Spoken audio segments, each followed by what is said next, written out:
Hello everyone and welcome to another loosely scripted video. Today I'm making a foray into the Orville to talk about Captain Edward Mercer and briefly explain why I think he's kind of a dickhead. Now I want to say up front, this video isn't meant to be some serious condemnation of the Orville as a show. I like the Orville, I'm mostly just having a bit of fun. The main issue I have with Mercer as a character entirely surrounds his relationship with Kelly Grayson, his first officer. I think this entire thread is easily the worst thing about the show. From the very first episode, we come to understand Mercer and Kelly used to be a couple, but Kelly ended up having an affair which ended the relationship. While this is certainly a gut punch, I have a big problem with how Mercer behaves toward Kelly after she becomes his first officer.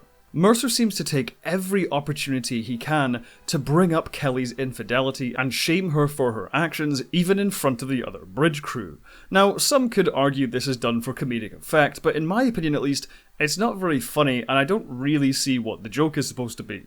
From what little we can glean from the relationship, it seems like it wasn't an entirely happy one, with Mercer being too obsessed with his work. Now, while that certainly doesn't justify having an affair, what I mean is that Kelly has plenty of her own ammunition to attack Mercer's character with, yet she never does unless provoked. The vast majority of the time, Mercer is the one who starts these arguments, and this is what made this dynamic so bad in the first season.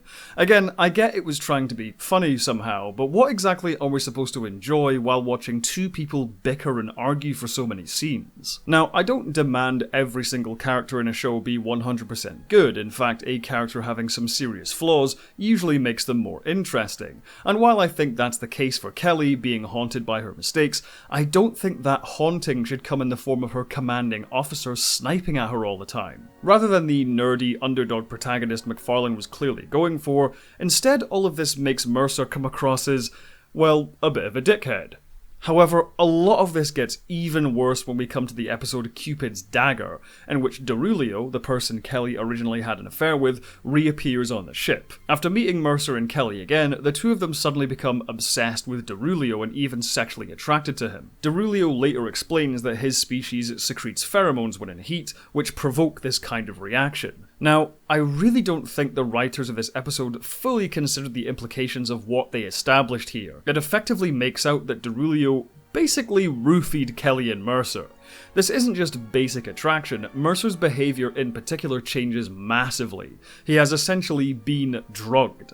Yet even though Derulio knows his species has this effect on people, he takes full advantage of this, sleeping with Kelly beforehand and Mercer in the episode. I honestly don't know how the writers didn't get these implications, because personally, I don't know how you can interpret this any other way.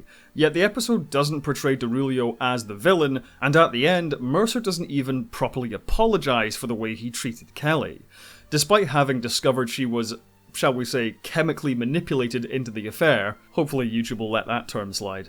And then, later in Season 1 and in Season 2, Mercer goes into full-on r/nice guy territory by hounding Kelly about rekindling their relationship. Despite her repeatedly saying no, he keeps insisting they should get back together, and when Kelly ends up in a relationship with someone else at the start of Season 2, Mercer starts stalking them in a shuttlecraft and moaning that she's chosen the wrong man. Yet it gets even worse toward the end of Season 2, when a time-displaced younger version of Kelly appears on the ship, and in the space of what is probably a day at most, Mercer is ready to swoop in and snag the younger version of Kelly for himself. Again, I don't think the writers fully thought through how this would make Mercer look. He went from constantly berating her for her affair to obsessively stalking her and begging to get back together, and when she said no, he almost immediately switches to going after the younger version of the same person as soon as she appears. It's all just horribly uncomfortable to watch. Just to make this clear once again, I like The Orville as a show. Season 1 had some great stuff, I thoroughly enjoyed Season 2, and I'm very much looking forward to Season 3.